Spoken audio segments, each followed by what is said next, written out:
take personal. Who lost? You lost in the. Who lost? Did the voters lose? Democrats did. Did the voters lose? You take personal responsibility for investing so much time and resources, tens of millions of dollars, in ultimately fruitless effort. We did the right thing, and this effort is not over.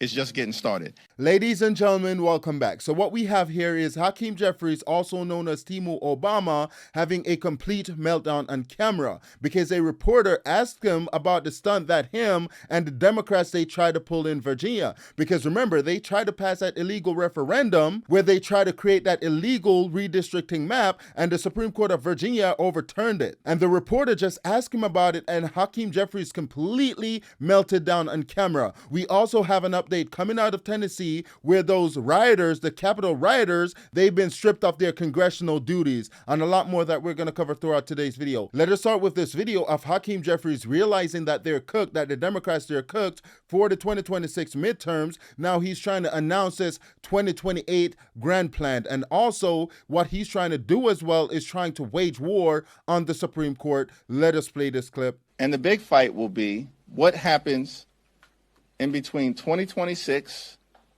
and 2028. Because we know this unprecedented assault on black political representation, the likes of which we have not seen since the Jim Crow era, the ghost of the Confederacy has afflicted the United States Supreme Court majority and is invading and haunting the nation right now, and we take that seriously.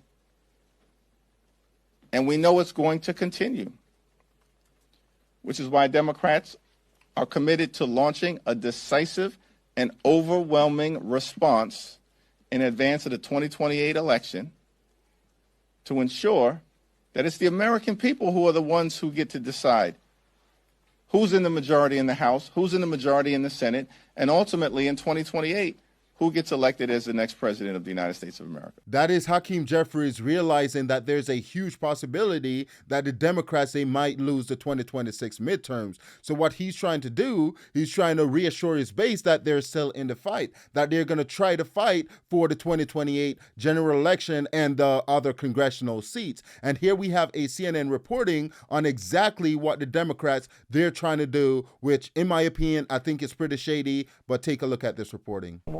So here's the new CNN reporting on what the Democrats are now planning to do. Our colleagues Sarah Ferris and Frederica Schouten have reports on the strategy for the Democrats. And part of Jeffries' plan is to go hard after red House seats in states controlled by Democrats. Won't happen this year in 2026. It's about the 2028 election. And David Challing, I'm going to read a quote from this really great reporting. Jeffries and his allies have designed plans for the next 2 years to push Democratic-held states to set aside nonpartisan redistricting rules or gerrymander even more aggressively. And they're willing to put an uncomfortable spotlight on members of their own party to do it. It's quite literally the Trump playbook in order to try to get these blue states to change their rules in order to take what is now a fair number of Republican districts and turn them blue. What Hakeem Jeffries and Democrats are planning to do, they're essentially going to try to gerrymander these blue states beyond recognition. So if there's a Republican district or two, they're going to try to get rid of those districts. And how they're going to do that is essentially they're going to rig the system. They're going to try to create these supermajorities. They're going to change the rules. They're going to redraw the maps and essentially get rid of these districts, which in my opinion is a little bit shady. And this is to show you that the Democrats are willing to cheat. And here we have a video of Hakeem Jeffries being confronted about that call that he had with Virginia's Democrats, where they were essentially trying to overhaul the Supreme Court in Virginia.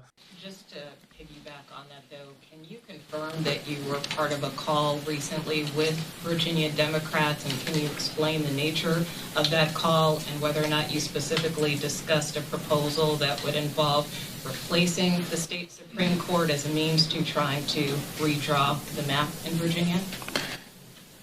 The conversation that I had with members of the Virginia congressional delegation will remain a private conversation with members of the Virginia congressional delegation, but the consensus on the call was we're going to win 2 or 3 seats, regardless of whether the current Virginia Supreme Court decision holds, which was a disgusting decision. Now that the Supreme Court are ruling against Democrats, ruling in favor of Republicans, Democrats are essentially trying to wage war on the Supreme Court. And this is to show you the hypocrisy of Democrats, because if you remember, a few months ago when the Supreme Court of the United States ruled against President Trump and his tariffs, the Democrats, they came out and they praised the Supreme Court, they rejoiced, but now you hear Democrats waging war on the Supreme Court, which in my opinion highlights their hypocrisy. And the next video that I want to show you is of Mike Johnson, the Speaker of the House, calling out these Democrats over this whole redistricting issue.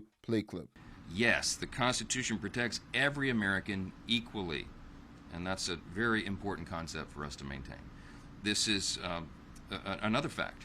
Democrats spent decades trying to engineer electoral maps that divided Americans, and this decision from the Supreme Court hopefully ends that terrible practice once and for all.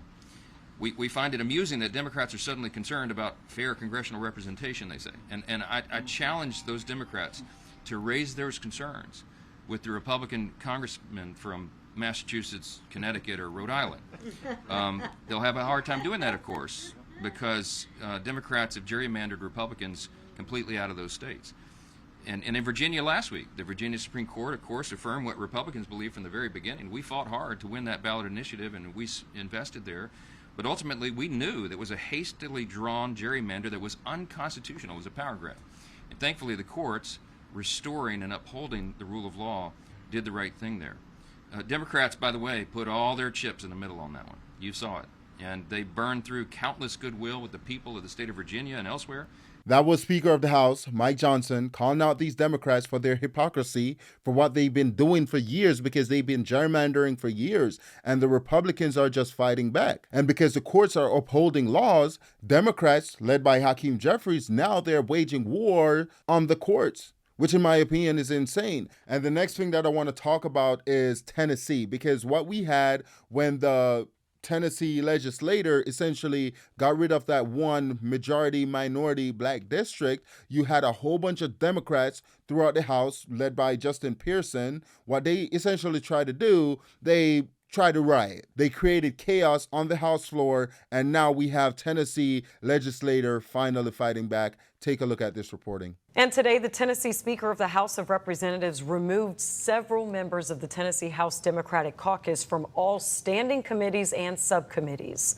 Cameron Sexton said their actions during a special session on redistricting caused the removal. Democratic lawmakers and constituents protested inside and outside the Capitol during the special session, and several clashed with police.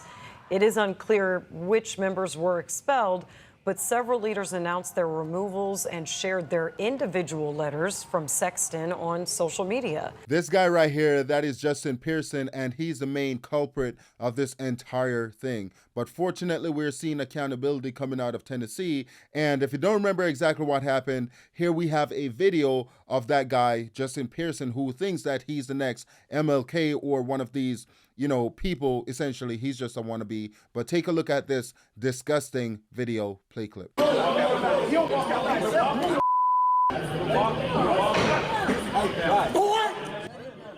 That angry response from Representative Justin J. Pearson toward a state trooper came just moments after the House approved the new map and as Pearson's brother was being escorted out. Our Raven Copeland has the response from Pearson and the other side of the aisle. The only question that I have is, how are these guys not being charged? And that brings us to the end of today's show. Please let me know what you think in the comments below regarding this entire Hakeem Jeffries situation of him melting down on camera. Also, if you missed out on that update with Karen Bass and how her campaign is going because it's falling apart, check it out in this video coming right up. Also, please consider liking, sharing, commenting, and subscribing, and I'll see you in the next one. Thank you for watching all the way to the end. See ya.